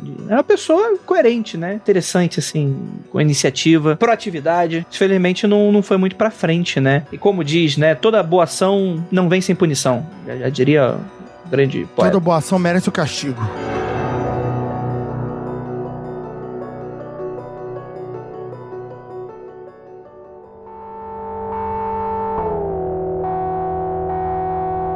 A gente vai chegando aqui meio que nas conclusões do episódio. Queria perguntar, Cami, o que você acha, assim, panorama geral, assim, da tua opinião sobre o caso? Olha, esse é um caso que ele mexe muito comigo, né? Porque afinal a gente não tem uma explicação. Foram feitos vários testes e tudo mais e não tem uma explicação. Eu acho que a gente está diante de um possível OVNI aí. Também tem o caso da Batalha de Los Angeles, né? Que também foi outro avistamento aí grande. Tem até fotos sobre isso. E falam também que foi alarme falso, que foi um balão. Gente, não tem...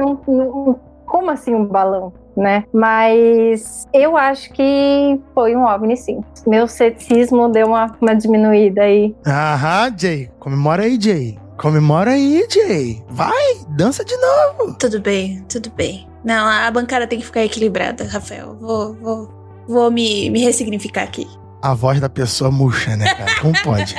Como pode? A diferença do começo do episódio pro final. Sim. Você tem alguma hipótese? Vamos levantar as hipóteses também. O que você acha, Cami? Olha, eu acho que no geral, depois de pesquisar várias coisas, assistir muita coisa, não só esse caso, mas eu acho que a gente é meio que uma fazendinha, assim, pros alienígenas. Eles vêm, dão uma voltinha, abduz, vai lá, pesquisa um pouquinho, vem, deixa um outro lá. Porque, assim, eu pesquisei vários casos de abdução também, né? Que a galera não faz ideia, só consegue acessar as memórias por hipnose. E ainda não é, assim, memórias nítidas. Então, assim, eu acho que é uma fazendinha. Se existe realmente, eu acho que vem aqui, dá uma passeadinha, volta. Porque eu não sei, eu acho que ninguém tá interessado em acabar com a Terra, e muito menos, eu acho que não é essa coisa de recursos naturais, eu não sei o quê. Eu acho que mesmo tá aqui pra dar uma voltinha pra ver o que tá acontecendo, e essa é a minha ideia, assim, de avistamentos e discos voadores e abduções, enfim, eu acho que a gente é uma fazendinha de experimentações pra ele. Perfeito, perfeito. Como eu disse no início do podcast, eu reconheço uma believer com teu coração puro, né? Tiramos ela daqui hoje, né? Mas é isso aí, perfeito. É que são casos e casos, né? Claro. Tipo, um Romanek da vida a gente não acredita, né? Agora, num avistamento em massa, né? A gente tem que dar uma balançada. Total. E aí, Lucas, vamos para as hipóteses, né? Conclusão, o que você achou? Cara, ali entre Nevada e Arizona, entre Las Vegas e Phoenix, fica o Electromagnetic Environmental Effects Testing Service, que é uma base militar americana que faz testes com radiofrequência e eletromagnetismo e eletricidade. Eles têm vários aparelhos e objetos lá que eles tentam testar interferência eletromagnética, bombas eletromagnéticas, descarga eletrostátil, interferência em radar, se você consegue pegar o radar de alguém sem ser detectado que você está roubando o radar de alguém. Eles têm câmeras de isolamento, caso você queira testar, você consegue isolar um barulho, se você consegue isolar uma onda magnética, você consegue isolar um sinal. A guerra eletrônica, que é você hackear o radar da pessoa e fazer parecer que ela está sendo atacada quando ela não está, ou fazer parecer que tem vários alvos quando não são, enganar a inteligência ali dos aparelhos de comunicação e de processamento de informação do oponente. E essa base lá existe há mais de 80 anos. Então eles estão testando isso faz muito tempo, desde a Segunda Guerra Mundial. E você, inclusive, pode orçar com eles fazer teste dos seus equipamentos como empresa privada. Você vai lá com eles e fala, olha, eu tenho esse tipo de equipamento, esse tipo de arma, isso daqui que eu tô desenvolvendo. Você me deixa alugar o seu galpão, os seus instrumentos para eu fazer meus testes, e eles te ajudam a fazer os testes que você precisa. Então, Lockheed Martin, Raytheon, tem um monte de companhia bélica que usa os serviços dessa base militar. Aqui, entre as muitas coisas que eles testam e fazem, tem um experimento que é muito interessante, que foi conduzido no finalzinho da década de 80, no começo da década de 90, que é a capacidade de você conduzir uma fonte de energia elétrica pelo ar com um avião. Então, praticamente um avião que seria uma bateria e ele carregar algum tipo de uso de energia elétrica em outros aviões ao redor dele. E uma das maneiras com que eles testam isso é você colocar, por exemplo, ou balões ou aviões com algum tipo de luz ou facho de luz ou alguma coisa que gaste energia elétrica voando em esquadra em volta do avião, entre aspas, bateria. E esse avião bateria conduziria eletricidade pelo ar para esses outros aviões, inclusive. Conduzir eletricidade pelo ar parece uma parada muito mágica, mas a gente tem essa tecnologia desde o Tesla. Parece uma coisa muito mágica porque a gente não vê isso hoje, né? Mas a gente tem isso faz muito tempo já. Não é uma tecnologia tipo alienígena, né? É uma parada que a gente já tem um total domínio, mas é muito ineficiente e atrapalha a comunicação, né? Então por que a gente tem tanto fio em casa? Se a gente tivesse uma bateria de eletricidade pelo ar em casa, você não teria como ter Wi-Fi, por exemplo, em casa, né? É extremamente ineficiente, inclusive. Por fio é muito melhor na questão de custo, né? Mas eles estavam testando fazer isso com um avião, ali na virada dos anos 80 para os anos 90. E eu fico me perguntando se não exatamente esse experimento, mas alguma coisa desse tipo, uma parada bem inusitada, bem diferente, que não usa tecnologia de aviação avançada. Você não tem mega caças ou caças em formatos inusitados, nada desse tipo, mas uma tecnologia dessas meio birutas, assim, de você misturar um monte de coisa. Vamos ver se a gente consegue causar uma bomba de IMP aqui nesse lugar, através do ar. Explodir uma bomba no ar e ver se acerta um alvo no chão, ou vamos ver se a gente consegue interferir nas comunicações dessas torres de radar, vamos ver se a gente consegue roubar a comunicação dessa torre de radar sem que eles notem a gente, algo desse tipo. E eles estavam testando alguma parada desse tipo, e não sei se o experimento teria saído de controle, se eles simplesmente não pensaram que, porra, se Fênix inteira vê a gente iluminando o ar, talvez isso pegue mal, ou talvez isso cause um caos, assim. Mas esses avistamentos têm muito cara do que essa base militar específica americana estaria testando. Então, tipo, não sei se é isso, mas eu acho que é uma hipótese legal, e eu fiquei muito curioso, porque eu não vi ninguém levantando isso até agora. Então fica aí no zoológico de hipóteses, mais esse animal muito estranho. Interessante, hein, mano? Caraca, Lucas. O militar não é burro o suficiente pra fazer um teste de avião em cima de Fênix. Aí os caras vão lá e vão fazer a mesma coisa. Porra, Lucas, aí... Então, dá uma lida depois no histórico do que essa base já fez, e eles têm histórico de fazer cagada, de apagar a energia de bairro sem querer, estourando bomba de LT. Sim, mas foi o argumento que tu usou inicialmente, que o militar não era burro pra fazer isso. Agora tá falando que ele é. Mas a gente tem que oscilar entre cético e believer, cara. Tem que oscilar. O segredo é a oscilação, tal como a onda de rádio. Isso aí. A Jay é malandra, ela vai por último, porque ela quer falar a conclusão e sair correndo. É isso que é a verdade. Seguinte, e se não forem alienígenas? E se forem humanos do futuro que vêm pra olhar ali, vêm de outra dimensão ou do futuro, literal mesmo, vem dar uma viajada aqui a cada 10 anos, junto energia suficiente pra passar algumas horas aqui no passado, em passados diferentes, que só podem viajar a cada 10 anos, assim como em Dark. Os locais são fixos, o período de tempo em tempo é fixo, mas é flutuante. Hoje é dia 27, Jaca, desculpa te cortar, hoje é dia 27 de junho, é o dia do apocalipse em Dark. É hoje que acontece. Mas é de 2020. Então a gente tem um ano que o apocalipse já passou, gente. E aí foi mesmo, isso é. E eu nem vi Dark, hein?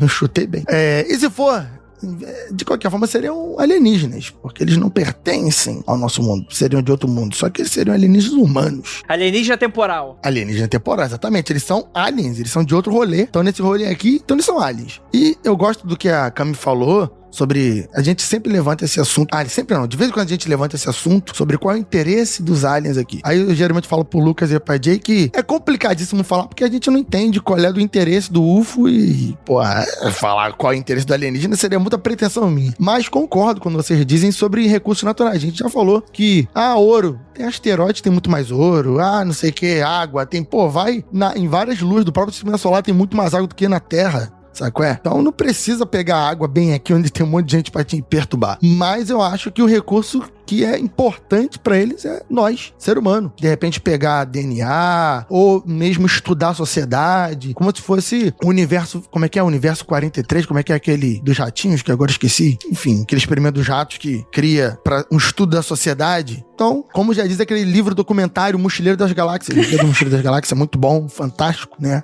A Terra tá aqui para produzir informação para a espécie alienígena sobre a evolução, o desenvolvimento das culturas. Então eles ficam aqui observando, vêm olhar, tira a bomba nuclear aí, porque não pode, né? Senão acaba o brinquedo, né? Vamos fazer um surto aqui para aparecer, pá! Como eles reagem, né? Fazer reação, estudo social. É isso aí, gente, é um estudo. Fazendinha. Fazendinha. E no final vai todo mundo pro prato. A humanidade é tipo Clash of Titans, né? Que a cada, sei lá, uma semana você vai lá e atualiza a sua vila. Eles veem que a cada 10 anos atualizam, né? Caraca, eu entendi. Quando ele falou Clash of Titans, eu pensei que ele tava falando do anime Ataque do Titã. Eu falei, perfeito, a gente tá atrás das muralhas. De vez em quando vem um titã ferrar com a gente. É isso aí. E tem vários arquivos sobre híbridos, né? Eu não entrei muito nisso, mas fala-se muito sobre híbridos, né? Então, a minha hipótese vai um pouco pro lado do Lucas, porque como eu já falei lá no começo do Starlink, e se a gente tem um cara muito rico e muito inteligente e doido, querendo fazer algum teste e não deu certo, falhou, não sei, não foi pra frente, e talvez seja por isso que a gente nunca soube de fato dessa tecnologia, entendeu? Eu lembrei um pouco sabe aquele episódio que a gente tá falando dos jetpack, de pessoa que criava jetpack, só que não tinha um papel, uma documentação falando, olha, vou testar o meu jetpack. Não, a galera ia lá, fazia o jetpack, se soltava e achava a gente voando por aí. Que é isso? O que tá acontecendo? Me lembra um pouco dessa notícia que a gente trouxe. Então, e se um cara muito rico, com condições de fabricar alguma coisa do gênero, soltou, ficou descontrolado aí, não deu certo, não avisou pra ninguém, e daí a gente nunca mais soube sobre o fato, mas assim, não sabemos. Esse Leonardo DiCaprio, demais. Ele só tem um estaleiro, tamanho de um estádio de futebol pra construir uma nave dessa, mas tudo bem. Tudo bem.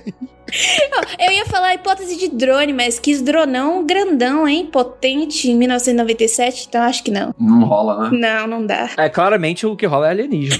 Faz muito mais sentido. Eu acho muito mais fácil. Ou alienígena ou ser humano do futuro. Nesse caso, alienígena. Alienígena, claro. O alienzinho ali, de boa, passeando aqui na Terra. Exatamente. Gente, vou dar minha hipótese aí. Não faça a mínima ideia.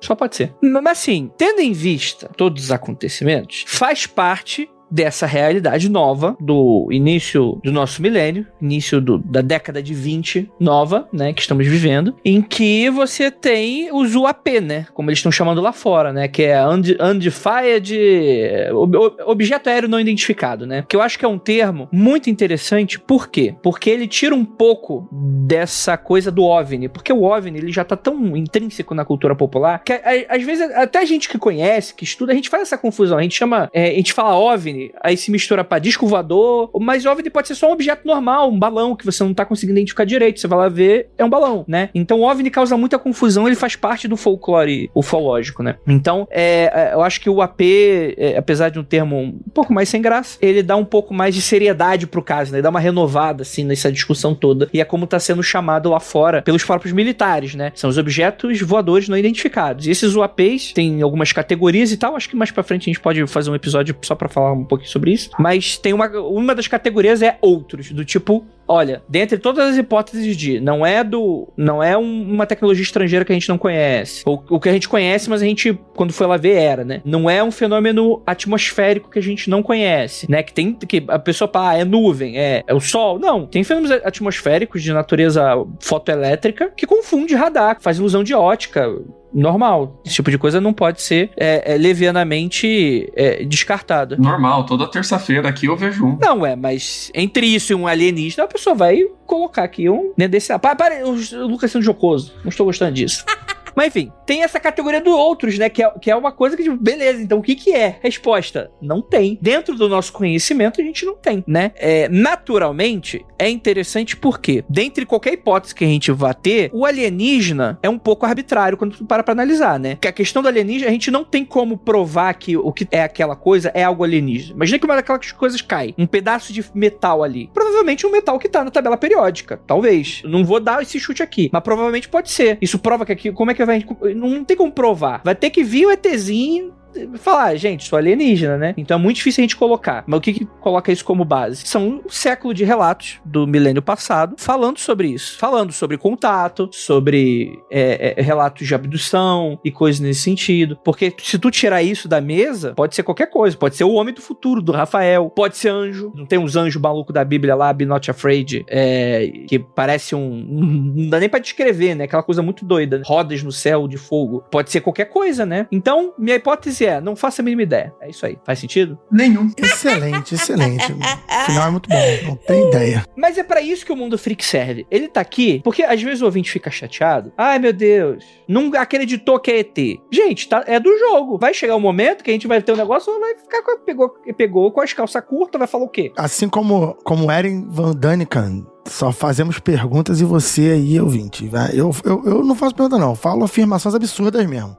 Vocês acham que se realmente o governo fosse lá, fizesse uma coletiva de imprensa, bonitinho, falasse, gente, realmente é uma tecnologia alienígena. Vocês acreditam que seria um caos como mostra em filmes? Será que a gente surtaria? 8 da manhã, segunda-feira, eu tô lá batendo ponto no trabalho de novo, porque eu tenho que pagar boleto. Não muda absolutamente nada. Todo mundo ia ficar bolado, tipo quando acontece, sei lá, Brasil perdeu a Copa, que todo mundo ficou boladíssimo, do 7-1 que a Alemanha deu no Brasil. Não, Lucas, é muita falta de dimensão. Não é a mesma coisa, Lucas, desculpa. Não é a mesma coisa, cara. Cara, mas eu não acho que a gente ia ficar bolado ao ponto de deixar de fazer as coisas que a gente faz, de, sei lá, a galera sair destruindo as coisas na rua, tipo, eu acho que rola um exagero, assim. Eu acho que a gente ia ficar mais bolado do tipo de cobrar resposta. Pô, é mesmo alienígena? E aí, o que a gente vai fazer? Vamos se defender como disso daí? Eu acho que é mais nesse nível, assim, de cobrança de autoridade mais que eu espero, e talvez protesto, mas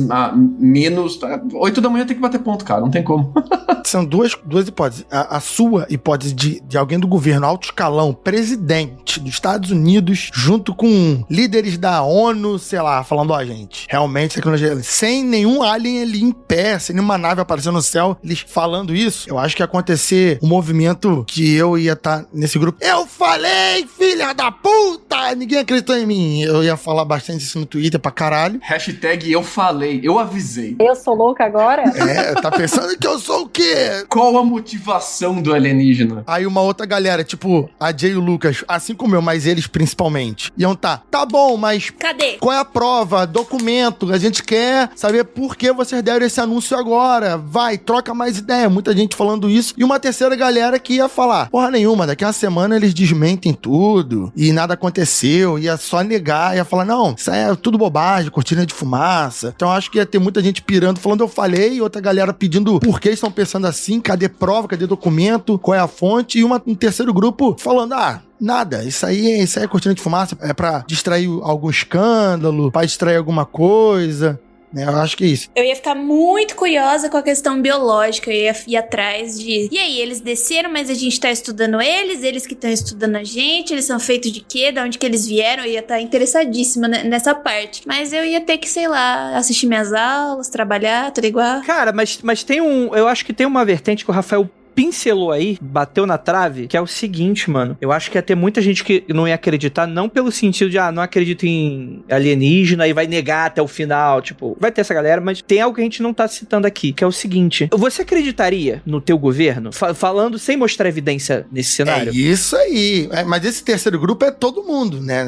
Tem dentro de cada grupo, tem grupos e grupos. A primeira pergunta é qual a empresa que eles estão desviando verba. A primeira que é qual é a empresa que vai ganhar contrato de investigar alienígena. É a primeira pergunta que você quer fazer. Então, é muito complicado, né, mano? Pessoas lucrando com isso, eu acho que brasileiro ia abrir a janela e ia tomar um cafezinho, tá tudo sossegado, tá tudo lindo. Agora, americano, eu acho que iria tentar um jeito de, primeiro, conseguir lucrar, segundo, atacar. Aí é por isso que eu falei naquela hora que tem essas duas hipóteses. Uma é alguém de alto escalão do governo americano e da ONU e tal, falando. E a outra opção era, de fato, aparecer uma bela de uma nave durante o dia, alguém descendo, e ao lado de um grande desses presidentes de algum país europeu, dos Estados Unidos, da China, que seja. Asta Cheran. Fala, olha, tô aqui, né? Aí tava na caralho! Aí eu acho que o mundo ia dar uma pirada boa. Porque você vê a nave, a pessoa, ia ter uma parte que ia falar, não, isso aí é o governo dos Estados Unidos querendo fazer o apocalipse. Outros vão dizer que não, caralho, eu avisei, mas porra, nem eu tô tão surpreso assim que eu não sei nem o que falar. Então ia ter mais grupos aí, ia ser mais doido. Agora a primeira opção acho que seria doido, mas o máximo que eu ia fazer é na minha aula de segunda-feira eu ia falar, então gente, vocês viram o ET?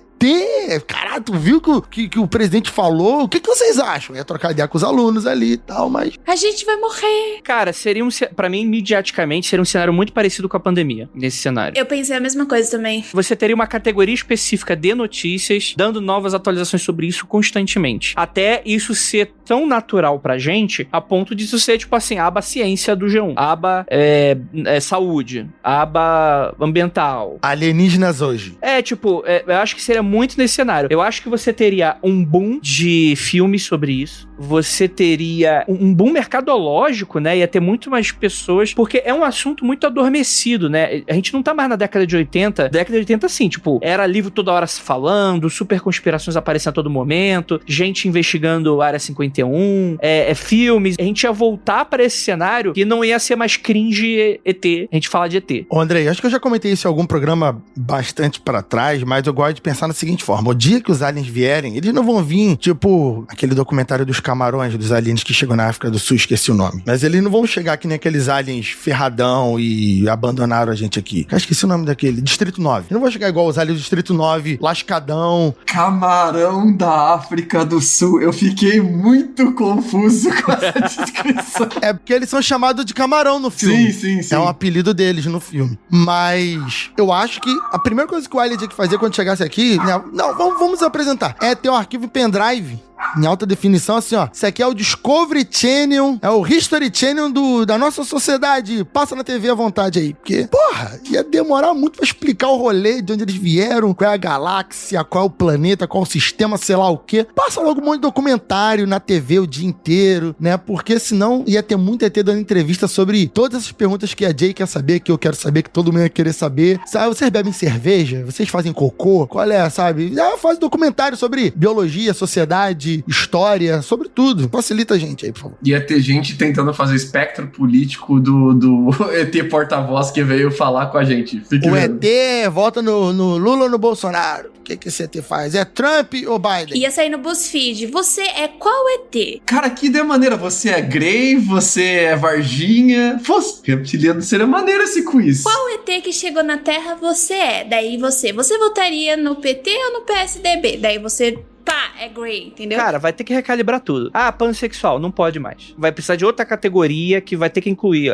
Mas é só com gente? Ou vai ter também? Você tem tesão em ET, André? Eu não vou responder essa pergunta. Esse pan é só pra ser humano ou o termo ser humano é todos seres inteligentes? É preconceito você não atribuir o conceito de gente pra um alienígena? Ele tem direitos humanos? Ele vai ter que trocar o nome do termo. Eu acho que a gente discutiu isso no programa, sobre direito dos aliens, sobre o que é ser humano, se o ET seria. Acho que a gente já teve um programa sobre A isso. gente vai ter que refazer isso aí. Qual vai ser as maiores hashtags no Twitter? Fudeu. Vai ter um hashtag fudeu, vai ter outro me abduziram, Eu avisei. vai ter o eu avisei, então a galera do Rafael, eu avisei. Mas será que eles vão saber usar Twitter também pra ver? Será que eles vão ver a gente se movimentando dessa forma? Mas o Optimus Prime já baixa tudo antes de chegar na Terra. Então, com certeza, eles vão ter a nave deles lá com o conversor o IBM de 1950 pra converter. O Tinder lá é muito avançado já. Jesus Cristo. Imagina, o Tinder planetário.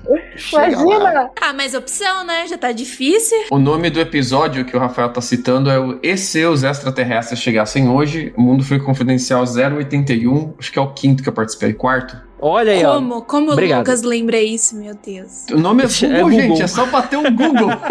Não, como ele lembra qual foi o que você participou, eu não lembro mais. Eu tenho 91 participações, não esqueço de nenhuma. O Lucas é um homem organizado. Aí, tá vendo? Eu não sei quantas participações eu tenho. É disso que eu tava falando, gente. Ai, meu Deus. Imagina namorar com esse homem, bicho. Não esquece nada. Eu sei usar o Google, tá? Eu uso de vez em quando. Não, eu só uso KD. Tem um outdoor do DuckDuckGo aqui na frente do meu prédio. Enfim, gente, é isso. Gostaria muito de agradecer muitíssimo a presença dessa mesa maravilhosa. É você que tá escutando esse podcast até o final. E, Cami, momento Jabex aqui pra você. Onde que o pessoal te encontra? Queria deixar uma mensagem final pros ouvintes. Olha, eu tenho um canal, né, no YouTube, Camila Moraes, com K. Vocês encontram lá todas as redes, Instagram e tudo mais. É lá que eu estou atualmente, mas faço minhas aparições semanalmente por lá. E muito obrigada, pessoas, por me receber aqui. Enfim, vou deixar a indicação de 3 filmes, pode ser? Claro. Opa. De terror, alienígenas. Vamos. Então tá, o primeiro, Phoenix Forgotten, que é sobre as luzes de Fênix, tudo mais, que é um found footage. Ele tem bem mais ação, assim, é terror, mas ele tem aquela câmera que é bem desfocadona, sabe? Então algumas pessoas podem passar um pouquinho de mal, tipo a tia Camis aqui. Treme demais, nossa senhora. Exatamente. Outro filme bem bacana que eu gosto e morro de medo é Contatos de Quarto Grau, que é um pouco mais ficcional e tudo mais, mas é muito bom esse filme. E o classicaço Sinais, né, gente? Porque a gente tem que indicar esse filme maravilhoso. Perfeito. Então, Cami, fica aqui o convite para outras participações, caso não esteja muito traumatizada. Imagina, podem me chamar quando quiserem. Ah, olha aí, ó, não sabe onde tá se metendo. Saiu famosas últimas palavras. Ó, Sobrenatural, filme, quer falar dessas coisas medodas, é comigo mesmo. Não, tem que vir de Believer aqui pra alienígena. Tem que acreditar. Tá, então não, vamos. O próximo a gente vem com um caso bem bacana. Gente, é isso. Muito obrigado. E aquilo, não olhem para trás.